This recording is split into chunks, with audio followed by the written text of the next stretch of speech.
اللہ تبارک و تعالیٰ نے قرآن کریم کے الفاظ میں بھی نور رکھا ہے۔ ہم قرآن کریم کا ایک ایک حرف پڑھتے ہیں، ہمیں 10 نیکیاں ملتی ہیں۔ فرمایا کہ حضور صلی اللہ علیہ وسلم سے روایت ہے، ما قرئت هذه الآیۃ فی دار الا احتجرتها الشیاطین 30 یوما، جس گھر میں آیت الکرسی پڑھی جاتی ہے شیاطین اس گھر کو 30 دن تک چھوڑ کر چلے جاتے ہیں۔ 1 مہینہ تک شیاطین اس گھر میں داخل نہیں ہوتے جس گھر کے اندر کیا پڑھی جاتی ہے؟ آیت الکرسی پڑھی جاتی ہے۔ ولا يدخلها ساحر ولا ساحرة 40 لیلہ، اس گھر میں جادوگر اور جادوگرنی 40 راتوں تک داخل نہیں ہو سکتے۔ مطلب یہ کہ اگر کوئی جادو جتنے سے جتنا بڑا جادوگر کیوں نہیں ہے، جس گھر کے اندر آیت الکرسی پڑھی جا رہی ہے، جادوگر کا جادو اس میں کیا ہو جائے گا؟ فیل ہو جائے گا۔ تو جس گھر میں آیت الکرسی پڑھی جائے 30 دن تک شیاطین اس گھر کو چھوڑ کر چلے جاتے ہیں۔ اب یہ لوگ اللہ کی حفظ و امان میں آ چکے ہیں، اب ہمارا ٹھکانہ یہاں موجود نہیں ہے۔ 30 دن پورا 1 مہینہ جنات ہوں چاہے شیاطین ہوں، انسانوں کی شکل میں ہوں چاہے وہ جنات کی شکل میں ہوں، شیاطین اس کو چھوڑ کر چلے جاتے ہیں۔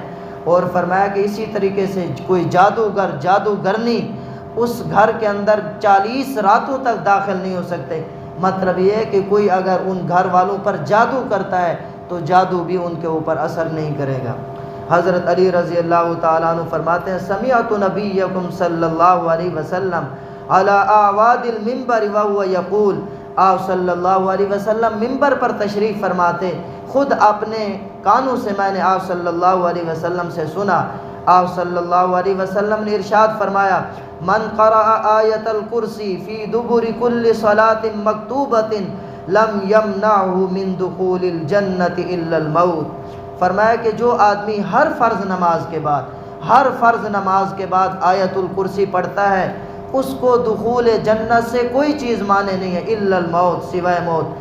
جیسے ہی اس کے اوپر موت طاری ہوگی، اب جی جنت کے آثار، جنت کی رحمتیں، جنت کی راحتیں اس کے اوپر منکشف ہو جائیں گی اور اس کے اوپر جنت کی راحتیں شروع ہو جائیں گی۔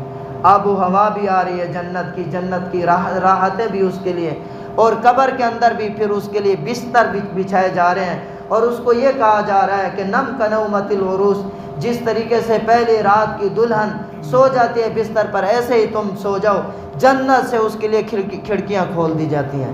فرمایا کہ جو آدمی بھی ہر فرض نماز کے بعد آیت الکرسی پڑھتا ہے، دخول جنت سے اس کے لیے کوئی چیز مانے نہیں ہے سوائے موت کے۔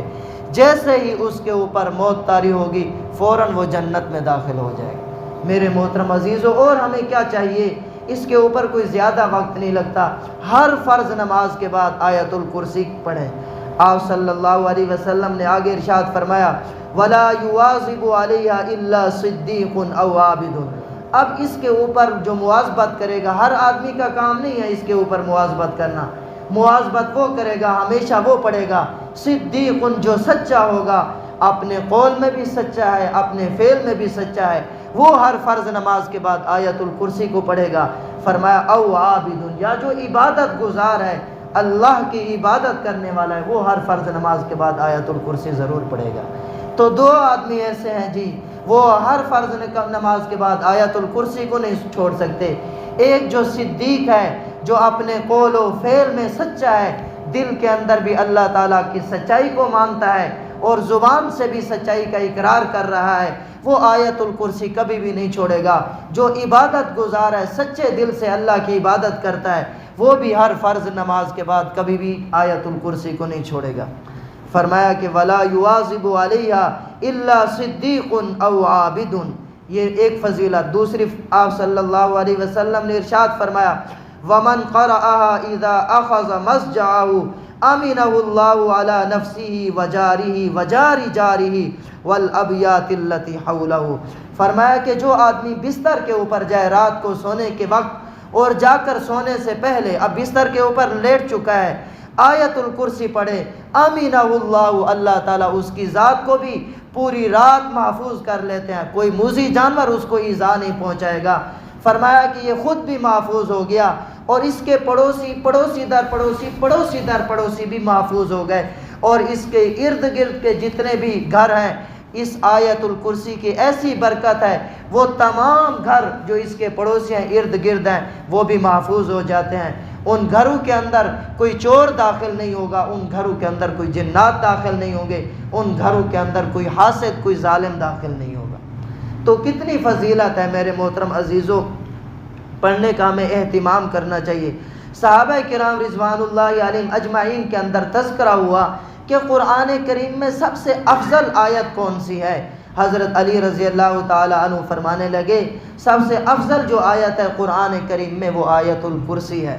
آپ صلی اللہ علیہ وسلم موجود تھے، پھر حضرت علی رضی اللہ تعالی عنہ فرماتے ہیں مجھے رسول اللہ صلی اللہ علیہ وسلم نے فرمایا یا علی، اے علی رضی اللہ تعالی عنہ، سید البشر آدم، تمام انسانوں کے سردار وہ حضرت آدم علیہ السلام ہیں، وسید العرب محمد صلی اللہ علیہ وسلم، اور تمام عرب کے سردار حضور صلی اللہ علیہ وسلم ہیں، ولا فخر، آپ صلی اللہ علیہ وسلم نے فرمایا اس میں فخر کرنے کی مجھے ضرورت نہیں ہے، اللہ تعالیٰ نے ویسے مجھے عظیم الشان مرتبہ عطا فرمایا ہے۔ فرمایا وسید الکلام القرآن، تمام کلاموں کا سردار وہ قرآن کریم ہے۔ اللہ تعالیٰ نے جتنی بھی کتابیں نازل فرمائیں، تمام کتابوں کی سردار اور تمام کتاب وہ کیا ہے؟ وہ قرآن کریم ہے۔ تمام کلاموں کا سردار وہ قرآن کریم ہے۔ وسید القرآن البقرہ، اور قرآن کریم کا سردار وہ سورۃ البقرہ ہے۔ وسید البقرۃ آیت الکرسی، اور سورہ بقرہ کا جو سردار وہ آیت الکرسی ہے۔ حضرت علی رضی اللہ تعالیٰ عنہ فرماتے ہیں غزوہ بدر کا دن تھا، قاتلت، میں مشرکین کے خلاف قتال کر رہا تھا، لڑائی میں شریک تھا، لڑ رہا تھا۔ اب میرا دل چاہا جا کر حضور صلی اللہ علیہ وسلم کو دیکھوں، آپ صلی اللہ علیہ وسلم اس موقع کے اوپر کیا عمل کر رہے ہیں۔ ثم جئت الى رسول اللہ صلی اللہ علیہ وسلم انظر ماذا یصنع، اللہ کے محبوب صلی اللہ علیہ وسلم کو دیکھوں آپ صلی اللہ علیہ وسلم کیا کر رہے ہیں۔ قال فجئت، آپ صلی اللہ علیہ وسلم کی خدمت اقدس کے اندر میں حاضر ہوا، اور میں نے دیکھا آپ صلی اللہ علیہ وسلم ساجد، سجدہ کی حالت ہے، سجدہ کر رہے ہیں اور یہ کلمات پڑھ رہے ہیں یا حی یا قیوم، یا حی یا قیوم، یا حی یا قیوم، سجدہ کے اندر ہیں، یہی کلمات زبان کے اوپر طاری ہیں، پڑھتے جا رہے ہیں، پڑھتے جا رہے ہیں، پڑھتے جا رہے ہیں۔ حضرت علی رضی اللہ تعالیٰ عنہ فرماتے ہیں کافی دیر ٹھہرا رہا، پھر قتال کے اندر چلا گیا، اب چلا گیا دوبارہ، پھر لوٹ کر آیا، پھر آ کے دیکھوں محبوب کیا عمل کر رہے ہیں۔ جب دوبارہ آیا ثم رجعت الى القتال ثم جئت وهو يقول ذلك، آپ صلی اللہ علیہ وسلم سجدہ میں ہیں، یہی کلمات پڑھ رہے ہیں یا حی یا قیوم، یا حی یا قیوم۔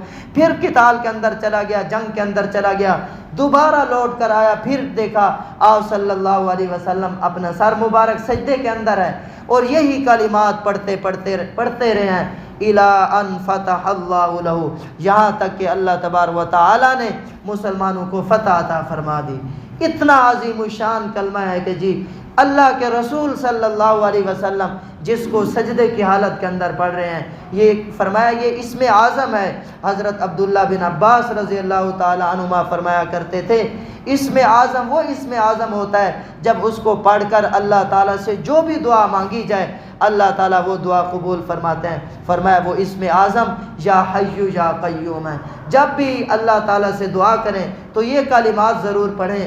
آپ صلی اللہ علیہ وسلم غزوہ بدر کا دن ہے، مسلمانوں کی تعداد زیادہ نہیں ہے، نہتھے مسلمان ہیں، اللہ تعالیٰ کی بارگاہ کے اندر سجدہ کیا، اللہ تبارک و تعالیٰ نے کافروں کو شکست دے دی ہے۔ تو فرمایا کہ یہ کلمات ہیں قرآن کریم کے الفاظ میں بھی میرے محترم عزیزو اللہ تبارک و تعالیٰ نے نور رکھا ہے۔